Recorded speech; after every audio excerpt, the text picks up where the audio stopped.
صبح ازل یہ مجھ سے کہا جبرائیل نے، جو عقل کا غلام ہو وہ دل نہ کر قبول۔ بو بکر عمر عثمان و علی، بو بکر عمر عثمان و علی، یاران نبی میں سب سے جلی، بو بکر عمر عثمان و علی، اصحاب محمد حق کے ولی، بو بکر عمر عثمان و علی، یاران نبی میں سب سے جلی، بو بکر عمر عثمان و علی، بو بکر عمر عثمان و علی۔ اسلام نے جن کو عزت دی، اسلام کو قوت جن سے ملی، اسلام نے جن کو عزت دی، اسلام کو قوت جن سے ملی، اسلام نے جن کو عزت دی، اسلام کو قوت جن سے ملی، ایمان کی روایت جن سے چلی، بو بکر عمر عثمان و علی، یاران نبی میں سب سے جلی، بو بکر عمر عثمان و علی، اصحاب محمد حق کے ولی۔ اعوذ باللہ من الشیطان الرجیم، بسم اللہ الرحمن الرحیم، نحمدہ و نصلی علی رسولہ الکریم، اما بعد، معزز سامعین، السلام علیکم ورحمۃ اللہ وبرکاتہ۔ حمد و ثنا رب ذوالجلال کے لیے جو تخت عظمت جلال پر ہمیشہ سے متمکن ہے اور ہمیشہ رہے گا۔ اس کی قدرت کاملہ ہے کہ سمندروں میں مد و جزر کا پیدا کرنے والا، رات اور دن کا بنانے والا، خزاں و قدر کا مالک و مختار ہے۔ عزت اور ذلت کا دینے والا وہی پروردگار ہے، زندگی اور موت اسی کے ہاتھ ہے۔ ہم اسی کی حمد و ستائش بیان کرتے ہیں، اسی کی بڑائی کے راگ الاپتے ہیں کہ اس خلاق اکبر نے جو عظیم احسان ہم پر کیا وہ یہی کہ امت محمدیہ میں پیدا فرمایا اور خود اس امت کی تعریف فرمائی کہ تم بہترین امت ہو، لوگوں کو برائیوں سے روکتے ہو، بھلائیوں کی طرف بلاتے ہو۔ درود و سلام سید العرب والعجم جمیل الشیم صاحب الجود والکرم صلی اللہ علیہ وسلم کی ذات اقدس پر کہ جس ذات گرامی نے عرب کے بدووں اور خانہ بدوشوں کو تاریخ انسانی کے کاروان کا سالار بنا دیا۔ بزرگوں اور دوستو، حضرت علی ابن ابی طالب جنگ جمل کے بعد کوفے ہی میں مقیم ہو گئے۔ جنگ جمل میں 10,000 سے زیادہ مسلمان، یا ایک روایت کے مطابق 13,000 مسلمان شہید ہو گئے، اور بی بی محترمہ کو جب حضرت بی بی عائشہ صدیقہ رضی اللہ تعالیٰ کو شکست ہوئی، حضرت علی بن ابی طالب نے حضرت محمد بن ابی بکر کو، جو ان کے بھائی تھے، بڑے احترام کے ساتھ بھیجنے کے لیے نہ صرف ان کو بھیجا بلکہ اپنے دونوں صاحبزادوں کو بھی ساتھ میں بھیجا، اور پھر حضرت بی بی عائشہ صدیقہ رضی اللہ تعالیٰ نے پوچھا کیا ہے میری ماں کسی قسم کی تکلیف تو نہ ہوئی۔ پھر اس کے بعد بہت دور تک ساتھ بھی چلتے رہے، اور اس کے بعد بڑے عزت و احترام کے ساتھ ان کو مدینہ منورہ بھیج دیا گیا۔ اب معاملہ دراصل آپ کے سامنے یہ تھا کہ حضرت معاویہ بیعت کرنے میں بڑی پہلو تہی کر رہے تھے۔ پہلو تہی کرنے کا مقصد ان کا صرف یہ تھا کہ قاتلان عثمان سے بدلہ لیا جائے۔ حضرت علی بن ابی طالب نے جریر بن عبداللہ البجلی کو حضرت معاویہ کے پاس بھیجا، اور بھیجتے ہوئے کہا کہ جیسے سابقہ لوگوں نے یعنی مہاجرین اور انصار نے حضرت ابوبکر صدیق، حضرت عمر فاروق کو منتخب کیا، حضرت عثمان غنی کو منتخب کیا، اسی انداز سے وہ مہاجرین اور انصار نے بغلب آرا مجھے بھی منتخب کیا ہے۔ بہتر بات یہ ہے کہ تم بیعت کر لو میرے ہاتھ پر، اور تم اور تمہارے تمام ساتھی اگر بیعت کر لیں تو بہت مناسب ہے، اور اگر بیعت نہ کی جاتی ہو تو پھر تم سے جبراً بیعت لی جائے گی۔ اور تم نے جو ہوا کھڑا کیا ہے حضرت عثمان غنی کے خون کے بدلہ یا قصاص کا، تو تم کو معلوم ہونا چاہیے تم نے لوگوں کو دھوکہ دینے کے لیے عمل اختیار کیا ہے، اور اگر ان کو ایسے ہی بات اگر ہے ان سے بدلہ ہی لینا ہے تو تم میرے ہاتھ پہ پہلے بیعت کر لو، اور اس کے بعد اس مقدمے کو پیش کرو۔ میں اللہ اور اللہ کے رسول کے احکامات کے مطابق وہی کام کروں گا جس کا اللہ نے مجھے حکم دیا ہے، یا رسول اکرم صلی اللہ علیہ وسلم کی حدیث سے جو بات ثابت ہے اس سے ہی میں اس کا فیصلہ کروں گا۔ لیکن حضرت معاویہ نے اس تحریر کو پہلے خود پڑھا اور اس کے بعد ببانگ دول سارے لوگوں کو اس کو سنایا اور اس کے بعد تمام خاموشی اختیار کی. اور جب حضرت معاویہ کی طرف سے لوگ حضرت علی ابن ابی طالب کے پاس آئے تو انہوں نے یہ بتلایا کہ حضرت عثمان غنی کے وہ تمام خون آلود کپڑے، حضرت بی بی نائلہ کی انگلیاں تمام ممبر پر رکھی ہوئی ہیں اور 60,000 آدمی بیٹھے ہوئے ماتم کر رہے ہیں. اس انداز سے تو تمام باتیں ہوتی رہیں، لیکن حضرت علی ابن ابی طالب کا منشا صرف یہ تھا کہ خون خرابہ نہ ہو، بلکہ یہ معاملہ بہت اچھی آسانی کے ساتھ تمام حل ہو جائے. اس لیے کہ حضرت علی ابن ابی طالب خون خرابہ مسلمانوں کا نہیں چاہتے تھے. بارہا آپ نے وفود کو وہاں پر بھیجا، لیکن ہر وقت وہ ناکام اور نامراد واپس آتے رہے. آخر کار ہوا یہ کہ جب یہ صفین کے میدان میں حضرت علی ابن ابی طالب نے فرات کو پار کر کے جب آپ صفین کے اس میدان میں پہنچے جہاں حضرت معاویہ نے 90,000 شامیوں کو لا کر کھڑا کر دیا، حضرت علی ابن ابی طالب حضرت عمار اور حضرت امام حسن کو کوفہ بھیجا. وہاں سے کچھ لوگ تیار ہو کر آ گئے. حضرت علی ابن ابی طالب کے ساتھ جو لوگ تیار تھے، اس انداز سے 80,000 حضرت علی ابن ابی طالب کی تائید میں جنگ و جدال کے لیے تیار ہوتے ہوئے وہ لوگ آ گئے. یعنی مسلمانوں کے صفوں میں سب سے پہلی مرتبہ اس کثیر تعداد میں لوگ آپس میں دونوں کلمہ گو جنگ کرنے کے لیے تیار ہوئے. حالانکہ نبی کریم صلی اللہ علیہ وسلم کے ذات اقدس میں، یعنی آپ کے زمانے میں جو تبوک سے جنگ ہوئی، اس کے اندر زیادہ سے زیادہ تعداد 30,000 کی تھی. اور جب حضرت خالد بن ولید کو، ابو عبیدہ بن جراح کو روم اور پھر ایران کی فتح کے لیے بھیجا گیا تو ان کی تعداد زیادہ سے زیادہ 40,000 سے 45,000 مسلمانوں کی تھی، جن لوگوں نے یعنی 2 لاکھ رومیوں سے مقابلہ کیا، ایران کی شہنشاہیت کو تمام تہوبالا کیا. آج وہی آپس میں ایک دوسرے کے مد مقابل ہیں. حضرت علی بن ابی طالب نے اپنے گھوڑے کو آگے بڑھایا، حضرت معاویہ کے کیمپ پہ پہنچ گئے اور کہا کہ اے معاویہ، تمام مسلمانوں کا خون نہ کرو، تم اور ہم دونوں مقابلہ کر لیں گے، جو جیتا خلافت اس کی. حضرت عمر بن عاص تھے جو حضرت معاویہ کے مشیر خاص، انہوں نے کہا یہ اس سے اچھی اور اس سے بہتر بات کوئی نہیں ہو سکتی. حضرت معاویہ نے کہا اے عمر، کیا تو مجھے شیر کے کچھار میں پھینکنا چاہتا ہے؟ علی مرد میدان ہے، میں ان کا مقابلہ کہاں کر سکتا ہوں؟ تو چنانچہ حضرت عمر بن عاص حضرت علی بن ابی طالب سے مقابلہ کرنے کے لیے نکلے. دونوں میں مقابلہ ہوا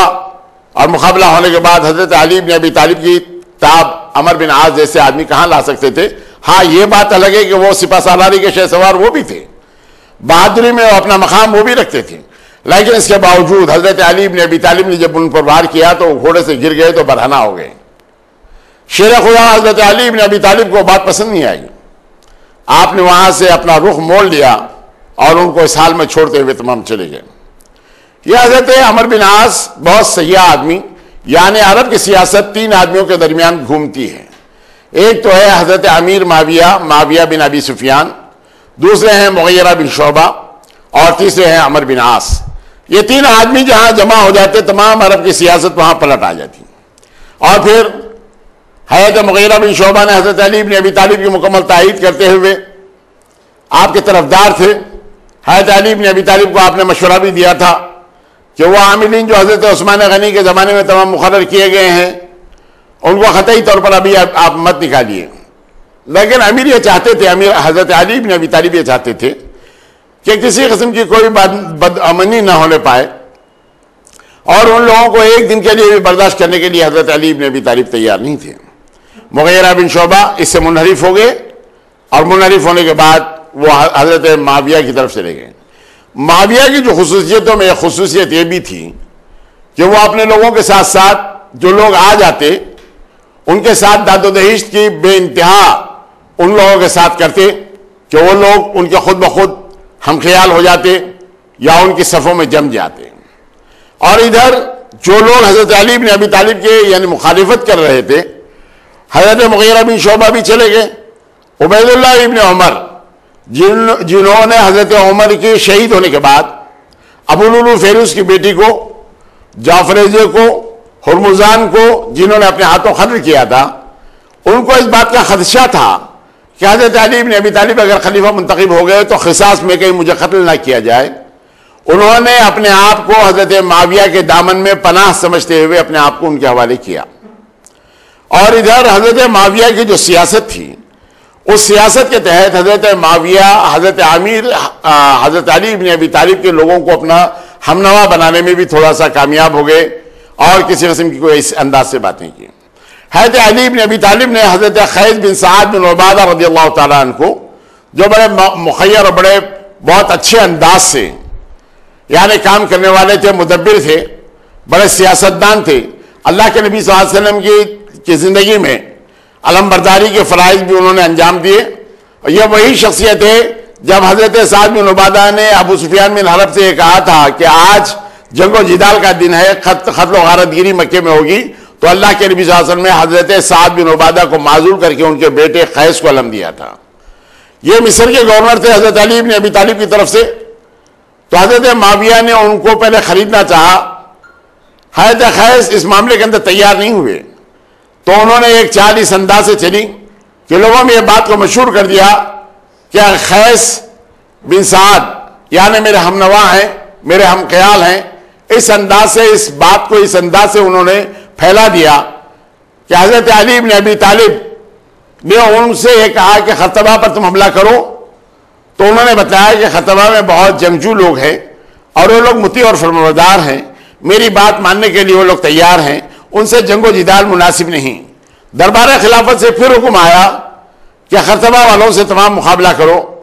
تو حضرت خیس بن سعد نے اس معاملے میں تھوڑی پہلو تہی کرتے ہوئے آپ نے استعفیٰ دے دیا.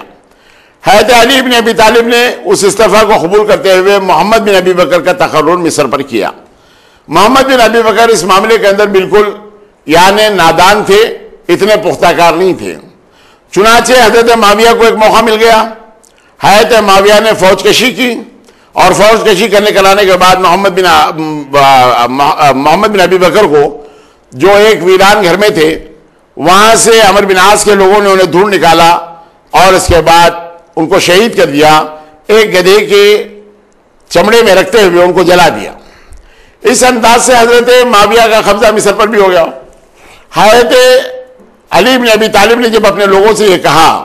جنگ میں جب آ گئی بات یعنی جنگ صفین کی، تو اس وقت صفیں آمنے سامنے ہو گئیں، لیکن چونکہ احترام کے مہینے تھے کچھ دن رکے رہے. مصالحات کے لیے آخری بار تک کوشش کی گئی، لیکن اس کے باوجود یہ کوشش ناکام ہوئی اور اس کے بعد جنگ و جدال کی صورت پیدا ہو گئی. نتیجہ یہ نکلا کہ حضرت علی بن ابی طالب اپنے تمام سپاہیوں کو لیے ہوئے، فوج کو لیے ہوئے بنفس نفیس جنگ میں شریک رہتے، سپاہ گری کے تمام کام، سپاہ سالاری کے تمام فرائض انجام دیتے اور دشمنوں پر اس انداز سے حملہ کرتے. اشتر نخعی جو ان کا دستراز تھا، حضرت علی بن ابی طالب کے دستراز جو تھے، انہوں نے بڑھ کر حملہ کیا. شامی فوجوں کے قدم اکھڑ گئے اور اس کے بعد پھر جم کر ان لوگوں نے میسرہ پر حملہ کیا. اس انداز سے تو یہ معاملہ ہوتا رہا. حضرت خیس بن اشس یہ بھی تمام کا تمام جنگ کے اندر رہے. تو اس کے بعد معاملہ یہ ہو گیا کہ حضرت معاویہ کے تمام لوگوں کے جب قدم اکھڑتے ہوئے حضرت عمر بن عاص نے محسوس کیا اور حضرت معاویہ کو بھی اس بات کا اندازہ ہو گیا کہ حضرت علی بن ابی طالب کے وہ عراقی فوجوں کی شامی فوج مقابلہ نہیں کر سکتی، بلکہ وہ لوگ بڑے بہادر اور جنگجو ہیں. اس انداز سے جب محسوس ہوا تو حضرت عمر بن عاص نے کہا کل میں وہ تدبیر اختیار کروں گا جس کی وجہ سے حضرت علی بن ابی طالب کی تمام صفوں میں درار آ جائے گی. چنانچہ انہوں نے دوسرے دن صبح وہ تمام قرآن مجید کو، وہ صحیفہ اعظم کو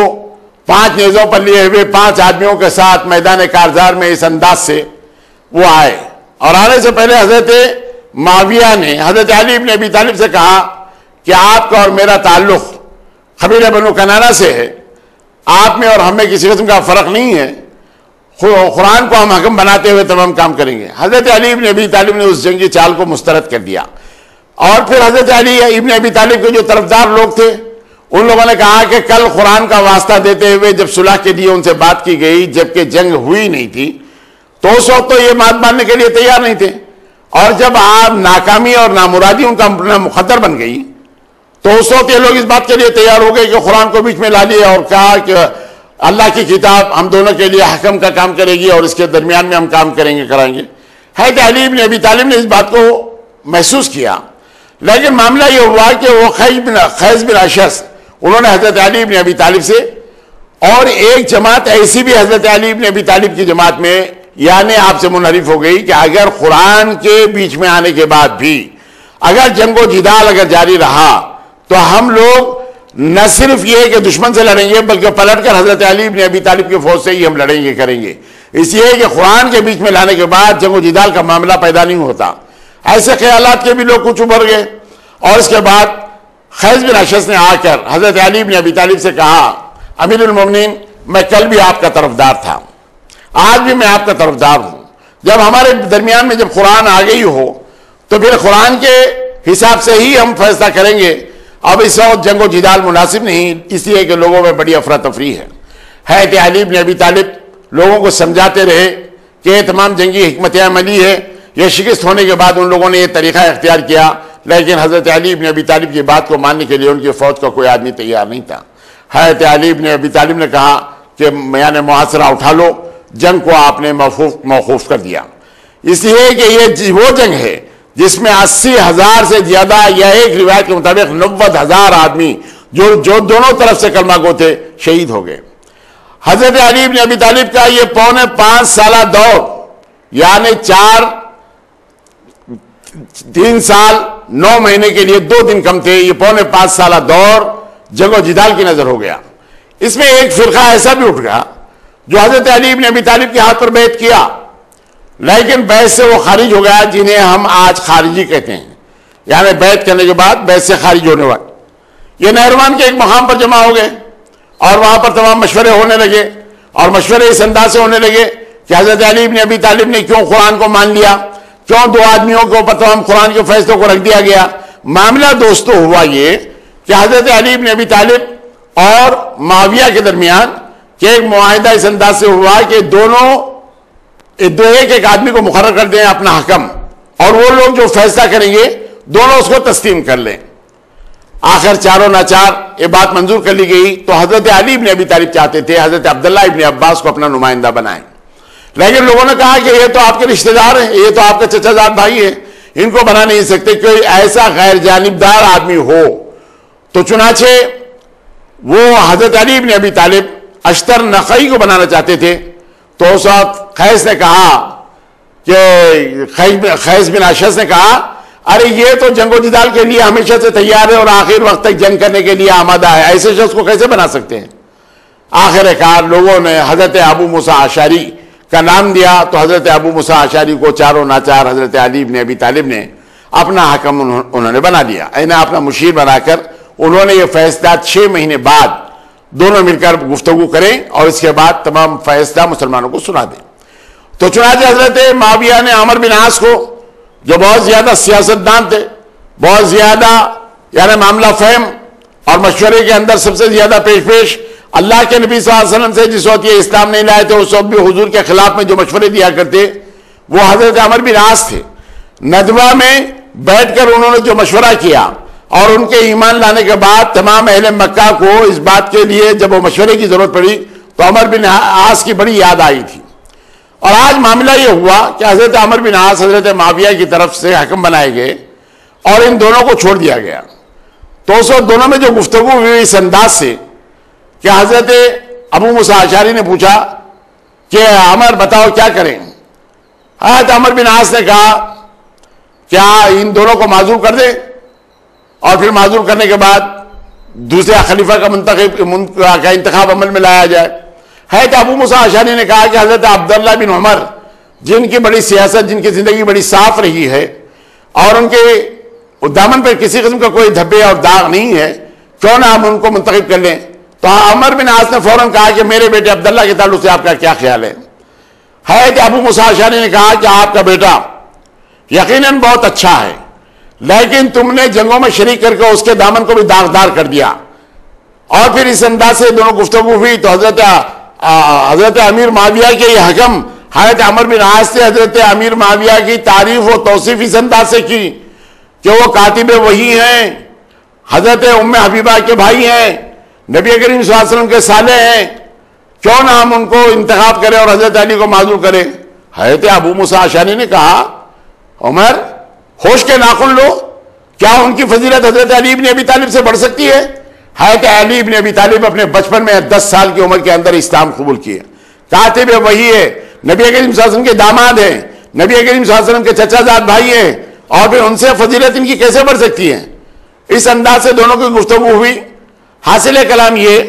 کہ عمر بن عاص نے حضرت ابو موسیٰ اشعری کی بڑی تعظیم توقیر یہ کی، کرتے ہوئے یہ بتلانا چاہا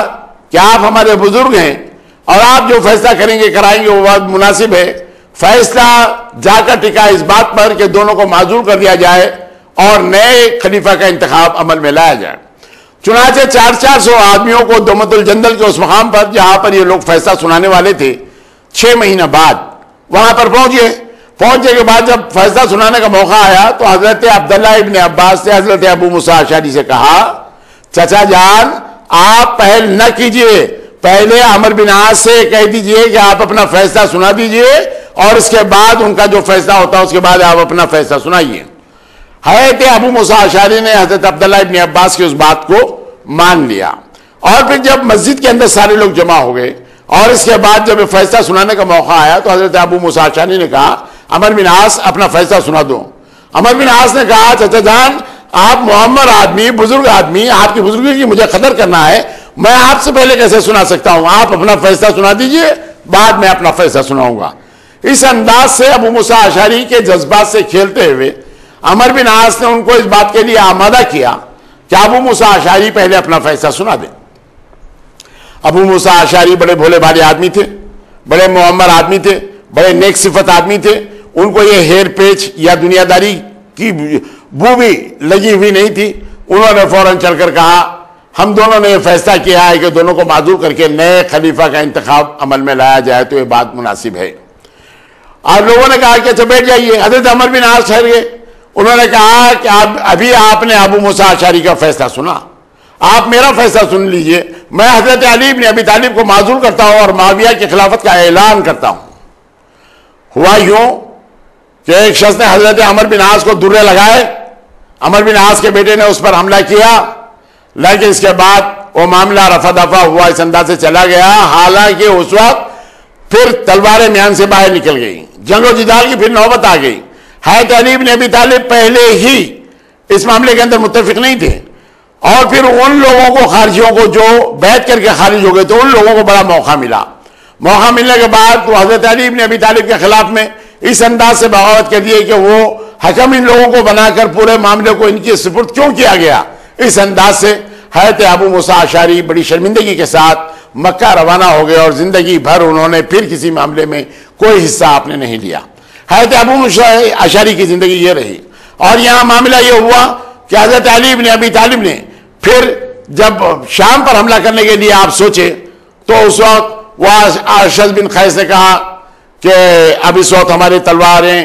کند ہو گئی ہیں اور ہمارے پاس نیزے نہیں ہیں جن کے پھل تمام ٹیڑھے ہو گئے ہیں، ترکش سے تیر تمام خالی ہو گئے ہیں، کچھ دنوں کی اور مہلت چاہیے، کچھ دنوں کے بعد ہم پھر ان سے مقابلہ کریں گے۔ حضرت علی بن ابی طالب ان کے خون میں جوش لانے کے لیے بار بار تقریریں کرتے رہے، اور اس انداز کی تقریریں کرتے رہے کہ ولولہ پیدا ہو، لیکن اس کے باوجود وہ حضرت علی بن ابی طالب کے وہ تمام لوگ حضرت علی بن ابی طالب سے یعنی منحرف ہوتے ہوئے 12,000 کے آدمی تو خارجی نکل گئے، دوسرے اور آدمی آپ سے تمام خارج ہو کر دوسری طرف چلے گئے۔ نہروان کو اس مقام پر معلوم یہ ہوا کہ حضرت علی بن ابی طالب کے خلاف میں سازشیں یہ لوگ کر رہے ہیں، تو حضرت عبداللہ ابن عباس کو آپ نے بھیجا کہ اس معاملے کے اندر صلح صفائی کر دو، لیکن ان کے صلح صفائی کرنے کی جو صورت نکل آئی لیکن اس کے اندر کسی قسم کی کوئی مصلحت کی بات نہیں آئی، تو مجبوراً حضرت علی بن ابی طالب نے وہ کام انجام دیتے ہوئے ان لوگوں کو اس معاملے کے لیے پھر آمادہ کیا، سمجھایا، اور اس کے بعد کوفہ اپنے دارالخلافہ میں لے آئے۔ لیکن وہاں لانے کے باوجود بھی وہ لوگ کلیہ طور پر مطمئن نہیں ہوئے، اور مطمئن نہ ہونے کے بعد جب ان سے جنگ و جدال ہوئی تو 5,000 سے زیادہ آدمی نہروان کو اس مقام کے اوپر تمام ختم ہو گئے جب ان لوگوں نے بغاوت کرنا چاہا، اور اس کے بعد جو چیدہ تمام لوگ پھیل گئے، وہ تمام لوگ ہر خریے میں، بستی میں، تمام حضرت علی بن ابی طالب کے بھی خلاف میں اور حضرت معاویہ کے خلاف میں بھی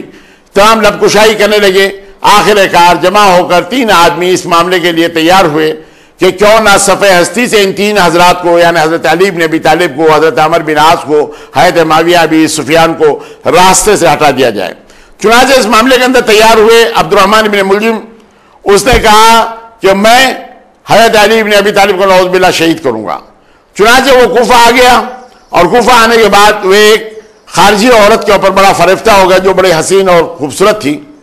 اور اس نے مہر اپنا باندھا کہ حضرت علی بن ابی طالب کی شہادت میرا مہر ہے۔ عبد الرحمن ابن ملجم اس بات کے لیے تمام لوگوں کے بیچ میں برملا یہ کہا کرتا تھا کہ میں کوفے کو سب سے زیادہ فرماؤں کو ذبح کرنے کے لیے آیا ہوں، یہ کہا کرتا تھا۔ تو لوگوں نے حضرت علی بن ابی طالب سے اس بات کی شکایت کی کہ عبد الرحمن ابن ملجم کے جو حالات ہیں یا جو اس کے الفاظ ہیں یا اس کے جو جملے ہیں وہ سے معلوم یہ ہوتا ہے کہ وہ آپ کے خلاف میں اور آپ کی شہادت کے در پہ ہے۔ حضرت علی بن ابی طالب نے کہا کہ میں اپنے قاتل کو کیسے قتل کروں حالانکہ اس نے مجھے اب تک قتل نہیں کیا۔ یہ معاملہ ہوا، اور اس کے بعد ہوا یہ کہ جنگ سے پہلے بھی حضرت ابو درداء رضی اللہ تعالیٰ عنہ حضرت معاویہ کے پاس جا کر کہا کہ اے معاویہ یہ بتاؤ کہ حضرت علی کے ساتھ تم کیا چاہتے ہو، جبکہ حضرت علی بن ابی طالب کو لوگ منتخب کیے۔ پھر لیکن اس وقت حضرت معاویہ نے کہا کہ حضرت علی بن ابی طالب اگر حضرت عثمان کے تمام خونیوں کو اگر ہمارے حوالے کر دے تو میں بیعت کرنے میں پہل کروں گا۔ اس وقت انہوں نے کہا کہ کیا حضرت علی ان کے قاتل ہیں، حضرت عثمان کو قتل کرنے والے ہیں؟ تو کہا کہ نہیں، ان کی حمایت کرنے والے تو حضرت علی ہیں۔ اس انداز سے انہوں نے کہا، اور پھر حضرت ابو درداء نے جب آ کر حضرت علی بن ابی طالب سے حضرت معاویہ کی اس بات کو رکھا تھا تو اس وقت حضرت علی بن ابی طالب کے ساتھ 20,000 آدمی تھے۔ ان سارے لوگوں نے کہا کہ ہم حضرت عثمان کے قاتلوں میں ہیں۔ حضرت ابو درداء خاموش ہو گئے، اور پھر اس کے بعد انہوں نے اس معاملے کے اندر کسی قسم کی لب کشائی نہیں کی۔ کیا 20,000 آدمیوں کو قتل کر دیا جائے؟ یہ تمام بات سوچے مجبور ہو گئے۔ ایک مرتبہ 10,000 آدمیوں نے نکل کر کہا کہ ہم حضرت عثمان کے قاتلوں میں ہیں، کیا ان سے بدلہ لیا جا سکتا تھا کہ 10,000 آدمیوں کو قتل کر دیا جائے؟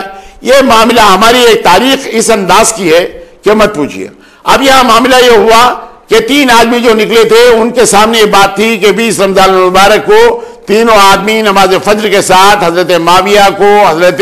عمر بن عاص کو اور حضرت علی بن ابی طالب کو یعنی ایک ہی دن کے اندر تمام نعوذ باللہ قتل کر دیں گے۔ چنانچہ بریک نامی ایک آدمی گیا اور اس کا ارادہ معاویہ کو قتل کرنے کا تھا۔ معاویہ پہ وار تو پڑا